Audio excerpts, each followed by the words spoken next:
Peace, everyone. Love, family, revolutionary. Yeah.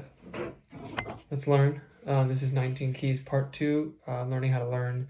I have 5 minutes to teach this lesson, so let's do this quick. It's only a 20-minute vid.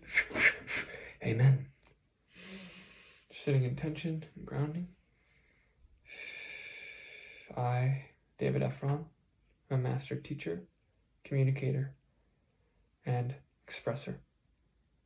I, David Efron, am in tune with my feelings and emotions, as well as my wisdom, to deliver the best possible lessons and to learn and adapt for my future goals, desires, and dreams of a better, more positive and loving earth. Amen.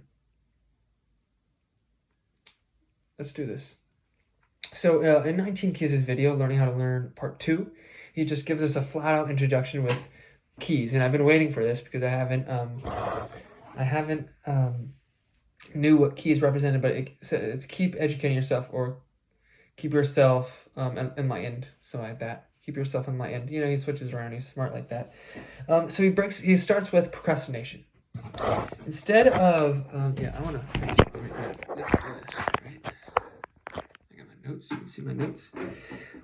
I'm getting that 19 Keys ego. You know what I'm saying? It's here. But who am I in this? Let's see. So he says, instead of work and responsibilities, refer to escapism. And that's kind of how he sees procrastination, right? And I've seen this in my life. And yes, it's true. I've had this. We refer to escapism for pleasure, right? Our pleasure mode in our brain is linked to escapism as giving pleasure instead of productivity and work as a rewarding pleasure. But this video is amazing if you feel like you are in that. And yeah, I've been there. So procrastination really just kills focus and turn the production of ideas into reality, right? So procrastination programs your brain to not help you grow ideas and grow reality and physical reality. And so it keeps you into this escaping formula. So in order to bring our ideas into fruition, 19 Keys compares it to ideas like having a pregnancy, like being pregnant, right? So he talks about when we have an idea, we are pregnant with this idea. Some people give birth to ideas, some don't, right? We're all pregnant with amazing, beautiful ideas. Who can bring them to reality? That's kind of, and he also talked about in his growth call earlier, he was saying that those who can bring idea, like he defined intellectuality, whatever, as that the one who can turn their desires into reality, right? So if we're all pregnant with these ideas, and he talks about how some environments aren't always healthy for these pregnancies, these ideas, right? Just like a baby, 19 Keys uses this expression that if you're a baby and you're in a bar, smoke, your idea ain't gonna come out nice as you want it, you know, as it is. It might get a little toxified, bad chemicals in there. So he talks about being cognitive of the environment around these ideas. Will this environment help you create this idea? Do you need to move environments to be around people who are gonna uplift your idea? Who are gonna inspire, energize you, but also challenge you and critique you in a loving, positive way, right? So he talks about making that environment. We're in the present right now. Cognitive environment. Some environments may be toxic. The idea is painful. It's painful to give birth, right? And he talks about how it's painful to give birth. How we need to push through, and that's what mothers are doing when they're giving birth to their child. So we need to push through, and through that pain, something beautiful happens. If we don't push through, right, you're never going to see what's beyond the pain. All right, so we push through and give birth to the life and creation in your mind. Push through and give birth to this life and creation in your mind. It might be painful, he says. Embrace the pain. Or avoid responsibility. That's what he's saying, right? These are my notes. So pain is the path to freedom. That's Michael something from the Untethered Soul, a lovely book. So pushing beyond procrastination gives your brain false goodness, right?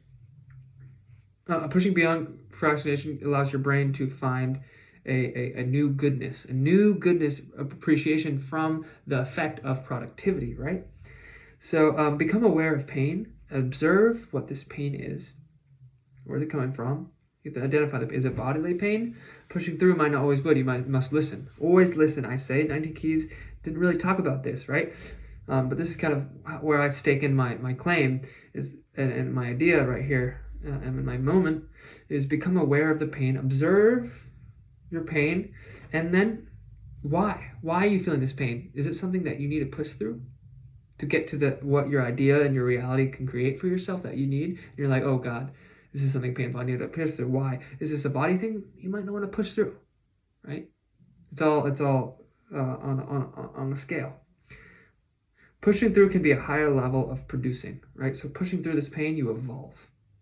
You grow. You've expanded yourself in your idea of what is comfortable and what you see. So it's not really a seeing into a new environment and going to a new alleyway or part of a jungle. This is a new part of your mind, and it's expanding and exploring the invisible. The pain is the signal. This is a moment of growth. It is time to push through. That's what pain can be, right? Pain is the path to freedom. Go through pain, you are more towards freedom. Push past comfort zone. You are reacting beyond comfort zone. Okay, let's finish this up. Come on. 19 Keys taught me this technique. You punch. Also, Victor, Odo. Punch and get that energy. Come on, this is fucking awesome. It's like I'm training. That's what I'm talking about. This should be like I'm training. Yeah. Come on.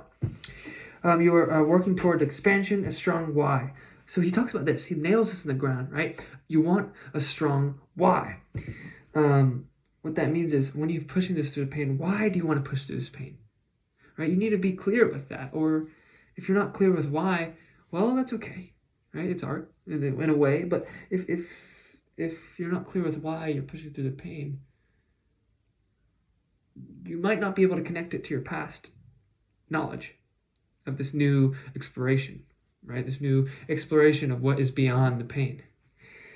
So I think having a why helps you align your desire to push through this pain and your will to push through this pain, right? The will, the strength, the courage to push through this pain is given by your desire to get to somewhere, right? And once you have that desire and that will, you are driven to push through and feel through. Let's use that word, actually. Feel through. Feel through, not push through, because if you push through, you may end up putting it to the side. But no, we want to completely transcend the pain out of our bodies and get knowledge of it. So it must go through and out, right? It needs to go through, you understand the pain, and out. It's kind of like an alchemist, right? So that is just a feeling you push. So he talks about this thing I didn't actually like. He says, feeling that is a feeling. If you're feeling a feeling, you observe and that you just push through. I don't like that. You must listen. You must observe. Okay, whoa. Listen to this feeling. Where is it coming from? Why? Feel it. Just feel it. Go for a walk. Sit down. Take a breath. Welcome it. Right? And explore it. What does this mean? What is this connected to? What part of my brain? Decide. What do you want to do? Do you want to keep feeling this because you need time to, because it's something heavy? Or is it time to move forward? So you decide to push through. I like that formula. Observe, listen, feel, embody. Explore, decide. Right? Push through, stay. Don't hide it. Right? If you're not ready, then you're not ready. Notice what level you're at. Right? I am ready, you tell yourself, and you will be. Maybe. What is your why when it comes to pushing through pain, emotions? Understand the feeling, feel and observe. So he talks about this. I like that. We're kind of on the same level in that way. You find that you are feeling an emotion through your mind and body. So that's you. That's the observer. You enter the observer self, right? You just see feeling that's where you want to be. And so observe the chaos, the power of stillness. He recommends this book. Find stillness in this chaos. So he says that's a really high level of being, is when you're finding stillness amongst all this chaos and emotion. That's your calmness, your power. You're just observing, right? Success is only in the current moment. I love what he dives into. There is only I am success. I am teaching. I am good teacher. I am progress. I am confident. I'm connected. I'm expressive. I'm flow. I'm still. Right? To be successful, be in the now. I am. To be successful, you need to be in the now. I am. I really would love to read The Power of Now. He recommends this because it would be awesome to get better grasp on this. I've been wanting to for a while. The Power of Now, like maybe more explanation, more understanding of why being in the now can be connected to my dreams and love. Increased reward as it completes the section. He talks about the Pomodoro technique. I've been using this technique. It's worked wonders. I love sitting down and having a fucking productive session. I didn't do one for this one because I have 30 minutes and I knew I wanted to just get this done. So when you do the Pomodoro technique, it's 25 minutes on, 5-minute break, 25 minutes, 5-minute break for 4 sessions, then a bigger break, then you come back, right? So first of all, you learn how much you can get done in 25 minutes, right? You want to get as much done because why not? You have nothing really else to do and you have this award. So you're like, I can't wait to have an award. Ooh, you get an award. Ooh, that's nice. That tricks your brain. Okay, when I get something done, oh, I get another award. Yeah, I can go do fucking dancing. Go to the tail. I can go and sit in nature, right? So now you're working. So you've tricked and you rewired your mind to say that when I'm being productive, when I'm working, when I'm sitting down and focusing, I get this awesome reward. Oh, of dopamine. It feels so good. And I get to actually do the things I want to do, right? Put away your phone. So you're working in the moment, he explains, right? He says this 19 keys. He's saying, work in the moment. Productivity gives the reward, right? This is the rewiring. Observe how much time it takes you to get something done, and it gets tasks done faster over time. I need to explore this still. I didn't really grasp the concept, but he's essentially saying,